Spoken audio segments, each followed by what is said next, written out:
Y vamos a dejar de hablar del mundo ideal de la literatura para pasar a hablar de nuestra política menuda de todos los días, y en especial de la plancha naranja, la plancha que acompañará en las elecciones del año entrante a Keiko Fujimori, que tuvo una sorpresa que para muchos fue más bien una confirmación. Pocos peruanos más aficionados al poder que Rafael Rey. El reportaje es de Katia Duarte. El martes que pasó sorprendió a muchos la premura en el anuncio de la plancha presidencial de Fuerza 2011, que se esperaba para la próxima semana. Huaycán recibía viejos rostros del fujimorismo.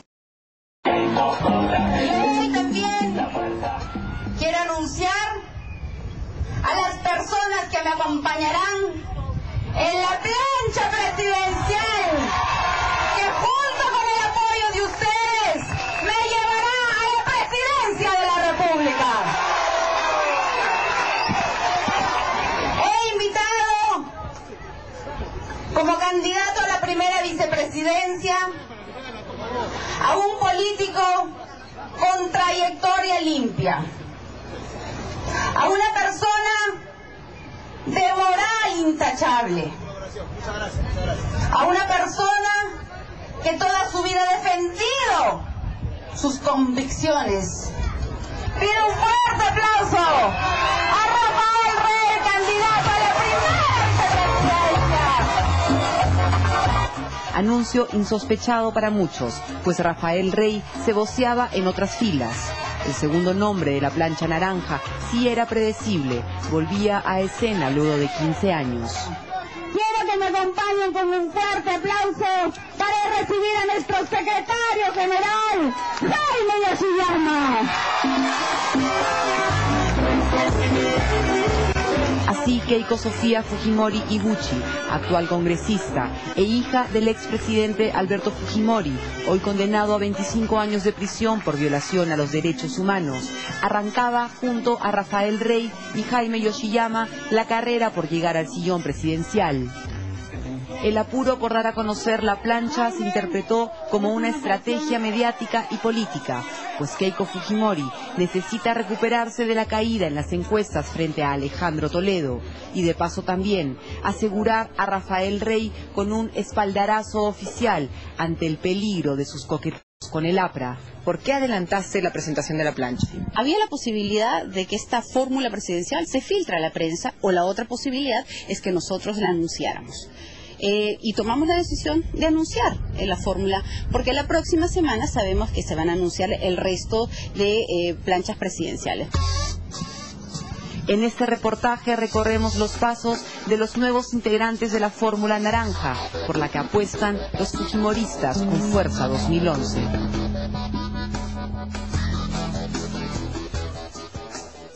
En 1990, un joven, Rafael Rey, integraba el movimiento Libertad, que postuló a la presidencia a Mario Vargas Llosa.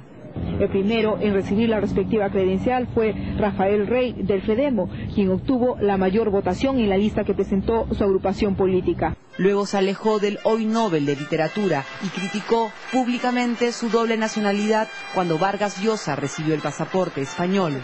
Lo único que sí es que yo sí le seguiría solicitando a Mario Vargas Llosa que antes de hacer las declaraciones que ha venido haciendo en algunas oportunidades sobre el Perú, se asegure de estar correctamente informado, porque creo que sí está mal informado en algunos casos, y haciendo caso a esas malas informaciones puede, de hecho le ha estado causando algún tipo de daño al país. En 1992 fundó el partido Renovación y postuló al Congreso Constituyente Democrático tras el autogolpe del 5 de abril propiciado por el entonces presidente Fujimori. Rey junto a Yoshiyama compartían la iniciativa del llamado CCD. Luego de realizarse el conteo, se anunció la victoria de Yoshiyama por 60 votos, mientras se computaron 15 votos en blanco y 2 viciados. Inmediatamente Jaime Yoshiyama prestó el juramento de rigor.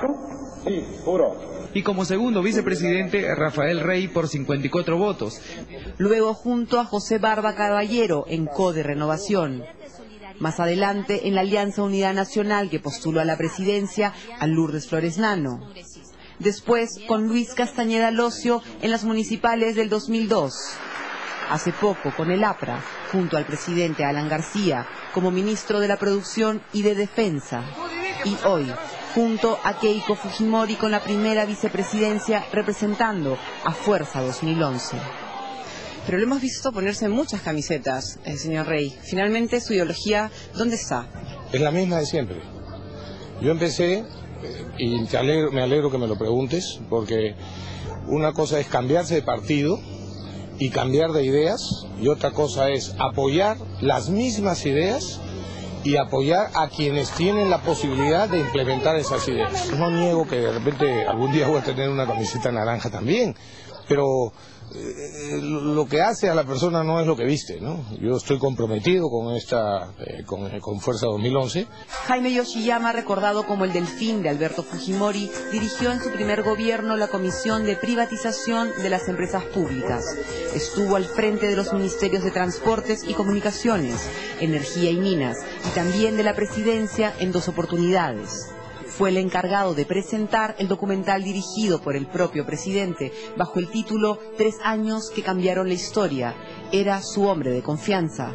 Quisiera explicar nuestra versión sobre los profundos cambios que ha realizado el presidente de la República.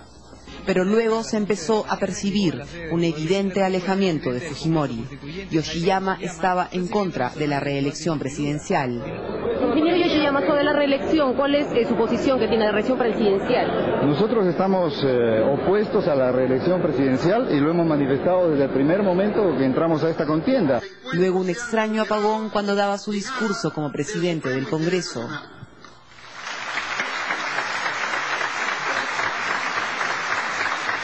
En 1995 postuló a la alcaldía perdiendo frente a Alberto Andrade. Después desapareció. Hoy vuelve a escena con un mensaje nunca antes escuchado. Estuve en el gobierno de los 90 hasta 1996 y por discrepancias insalvables con Montesinos me retiré del gobierno. ¿Esas discrepancias no las tuvo también con el señor Alberto Fujimori? No, absolutamente. Yo creo que, bueno, cuando yo me retiré del gobierno, en el fondo no supe por qué específicamente habíamos conversado con el presidente y yo había renunciado. Yo siempre, después me enteré que había sido producto de una intriga, porque me imagino que el señor Montesinos poco a poco quería tener mucho más poder dentro del gobierno y probablemente yo era un obstáculo. Con el presidente Fujimori no tengo absolutamente ninguna desavenencia. Pero esa intriga a la que se refiere Jaime Yoshiyama, generada por el ex asesor Vladimiro Montesinos en su contra, nunca se conoció en su momento. Esas discrepancias con el señor Vladimiro no las hizo públicas en los años 90. No, en realidad eran discrepancias de carácter, digamos, él tiene una forma de trabajar y es una persona, digamos, totalmente distinta a la mía.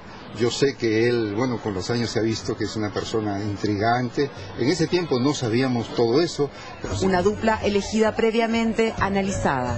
Rey, el componente pro Fuerzas Armadas y Policiales, y Yoshiyama, el equilibrio económico y vínculo con el sector empresarial. Ambos libres de acusaciones de corrupción o de violaciones a los derechos humanos, 2 requisitos clave que debe cuidar la plancha naranja para marcar distancia de la gestión de Alberto Fujimori. Yo resalto mucho las cosas positivas del gobierno de mi padre, pero también con objetividad reconozco los errores. ¿Cuáles? Yo creo que la presencia de Montesinos, la corrupción atacó, digamos, fuertemente. Atacó a muchos gobiernos la corrupción, pero sobre todo atacó al gobierno de mi padre. Yo creo que fue un grave error que Vladimiro Montesinos comprara las líneas editoriales. Todas esas cosas, esos errores, bueno, pues nunca más se van a volver a cometer. Mi padre es el líder natural del fujimorismo. Eso, digamos, lo digo con orgullo, me lo dice la gente. Pero en esta oportunidad, quien está dirigiendo, quien preside Fuerza 2011 soy yo. En esta campaña, Keiko Fujimori aparece sola en las imágenes que usó junto a su padre cuando postulaba al Congreso de la República. Ya no son necesarias. Está claro que Keiko intenta guardar sus distancias, al menos públicamente. El mismo mensaje nos repiten los miembros de la plancha. Para ellos, Fujimori no juega este partido. Yo puedo jurar ante toda la población que esta plancha ni esto ha sido visto absolutamente por el señor Fujimori. ¿Usted ya se reunió con el expresidente Fujimori estos días? No me he reunido ni estos días ni antes. ¿Sabe qué opina de alguna manera, su participación en la plancha? No sé ni me interesa. No sé ni me interesa. Dicho con todo respeto por el señor Alberto Fujimori. Porque el que manda en esta aventura, en esta participación política, es Keiko. Porque me opuse a Fujimori en la reelección, en la ley Cantuta, en la destitución de los magistrados al Tribunal Constitucional, en el dictamen absolutorio del chuponeo telefónico, en la destitución de los 117 diplomáticos.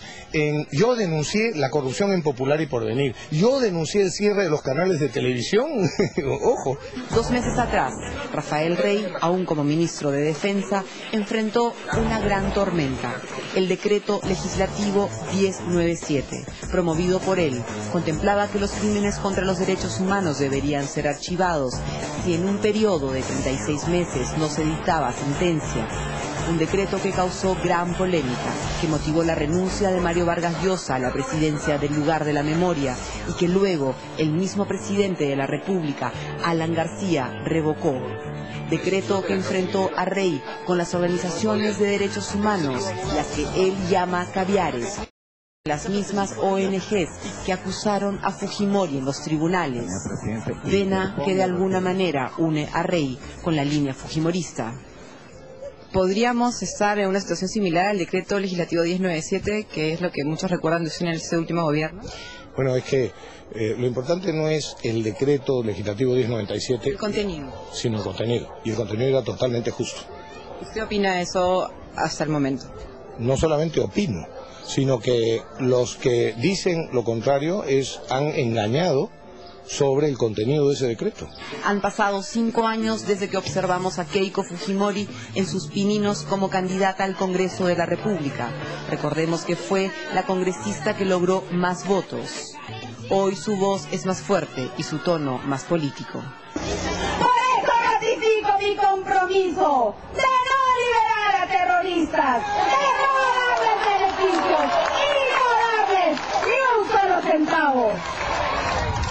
Hoy nuestro país cuenta con el doble del presupuesto que teníamos en el año 99, pero no vemos la misma cantidad de obras que lleguen a las zonas más necesitadas. Esta carrera recién empieza y es lógico que los dardos que caerán sobre Keiko Fujimori tendrán relación con lo que ella misma en algún momento aceptó, lograr la liberación de su padre.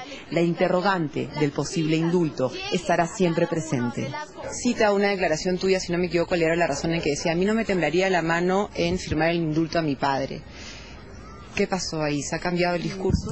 Bueno, efectivamente, cuando yo he dado esas declaraciones, le he dado sobre todo como hija, ¿no? Mi primer sentimiento, mi primera reacción es obviamente tratar de liberar a mi padre. Pero hoy ya con el paso del tiempo, con un mejor análisis y conversando sobre todo con la defensa legal de mi padre, confiamos mucho en el habeas corpus, este proceso que se está presentando y que finalmente llegará al Tribunal Constitucional. Por eso hemos decidido mantener el proceso de mi padre en el aspecto judicial, porque confiamos en que mi padre va a obtener, digamos, la libertad a través de ese habeas corpus. El próximo martes, Fuerza 2011 anunciará oficialmente quiénes integrarán su equipo técnico. Los trascendidos ya sueltan nombres de pesos pesados de la era fujimorista: Francisco Tudela, el ex canciller Fernando de Traseñí, el ex jefe de la policía antiterrorista Marco Miyashiro y el ex ministro de Agricultura José Klimper. La carrera electoral empieza a calentar. Siempre con ustedes. Muchas gracias.